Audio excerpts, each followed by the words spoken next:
Good morning, students. Uh, Yesterday we had seen about how Napoleon Bonaparte, after a period of almost 15 years on top, ultimately met his doom in the year 1815 when he was defeated by the combined forces, or rather the European forces of England, that is Great Britain, Russia, Prussia, and Austria. And then he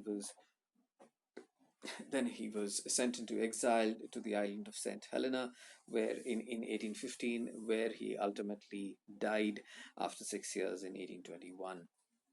So now we talk about once Napoleon had been taken away from the scene uh, in 1815 when he lost it. The delegates of these victorious powers met in Vienna, and essentially to undo everything Napoleon had done over his reign of about 15 to 16 years. So Napoleon had actually brought a lot of chaos in terms of conservatives, and which had to be undone.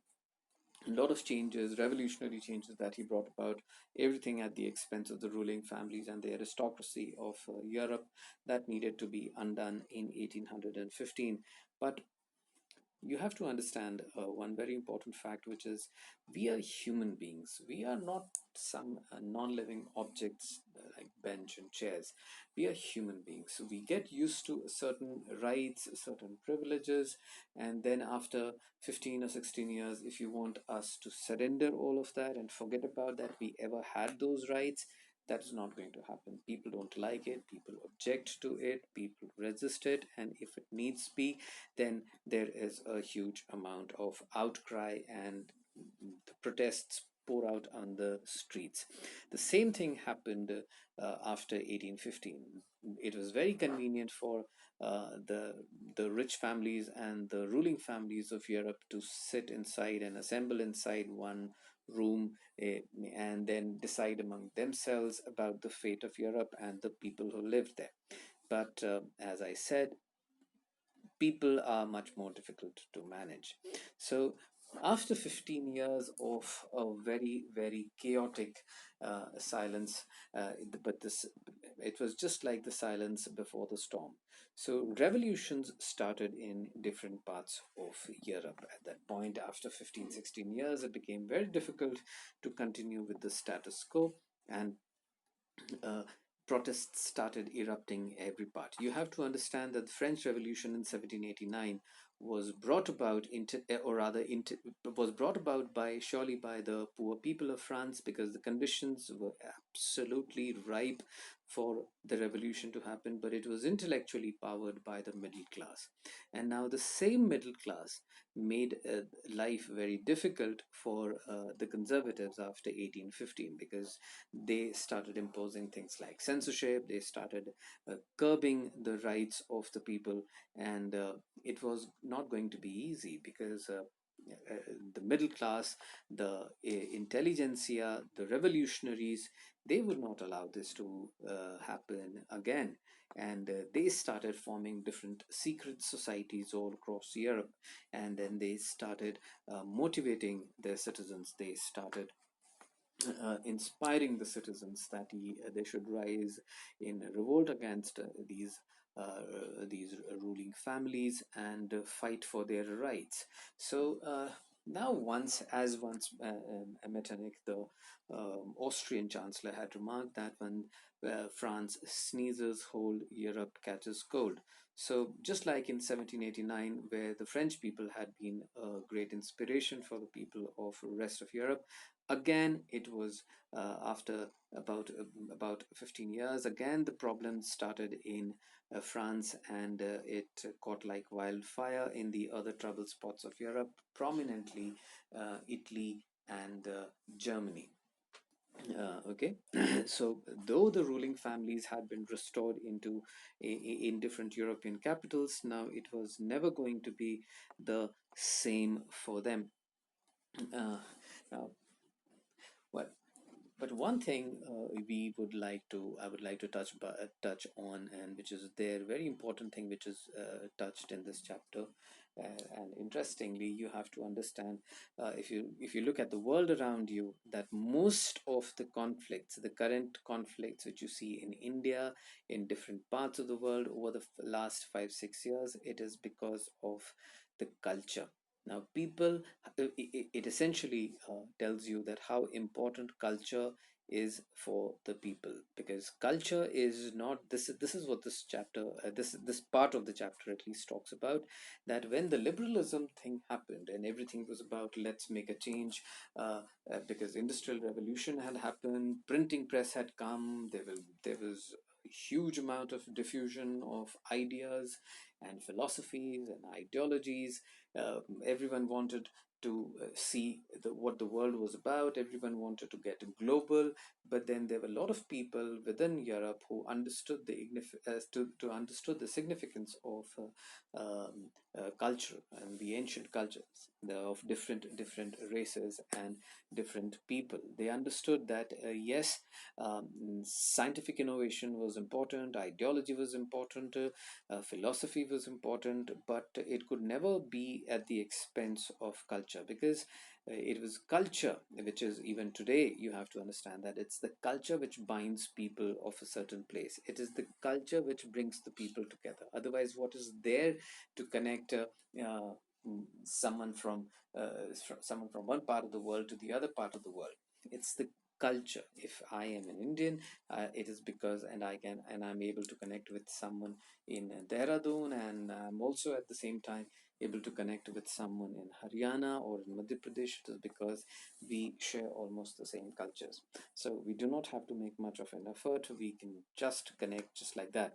And culture is not just about song and dance. And this is something which the European romanticists, they understood that everything was happening, but then the culture could not be ignored. And this is something which has also been mentioned in one of the paragraphs here, whereby the country of Poland, that is the current country of Poland in Europe, it was under part of it. It had been given to Russia. A part of Poland was given to Russia, and Russians wanted to annex that part and introduce their own Russian culture in Poland. But then people of Poland resisted. For them, their language was very important, and in spite of all the efforts of the Russians, Russia happening to be much bigger country, much more powerful, but they were still not able to subjugate the people of Poland when it came to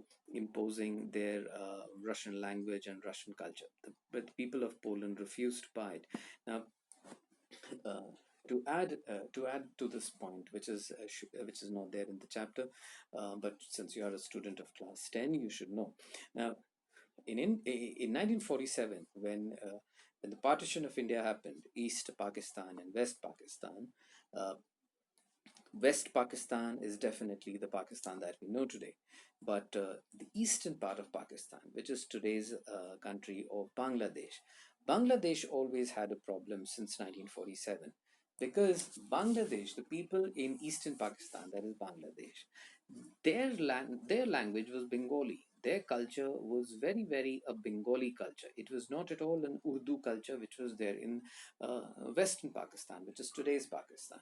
So their language was different. Their cultural practices were different. The people in Western Pakistan, that is today's Pakistan, they followed much more stricter form of Islam compared to people living in Bangladesh, who followed a very liberal form of Islam. And by 19 and one very important thing was, which I would like to mention here, is the people in Western Pakistan, that is the ruling class of Western Pakistan, they im- they forced the people in Bangladesh, that is Eastern Pakistan, then to abandon their language Bengali and not embrace, rather, and adopt Urdu as the national language. Urdu became the the complete national language for Eastern Pakistan as well as Western Pakistan. So the people in Eastern Pakistan, they had to they were rather asked to forget about their language Bengali, because it was considered to be a language which was about,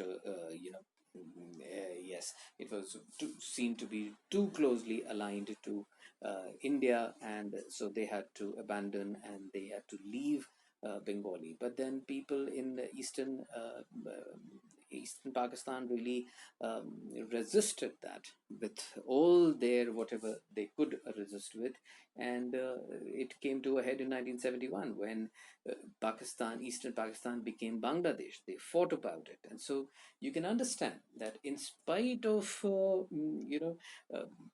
you can have the same constitution, you can have the same state institutions, legislature, judiciary, uh, an executive and everything, but then what binds people is not the legislature and the judiciary. These are just merely institutions. It's prime ministers and the presidents don't bind people.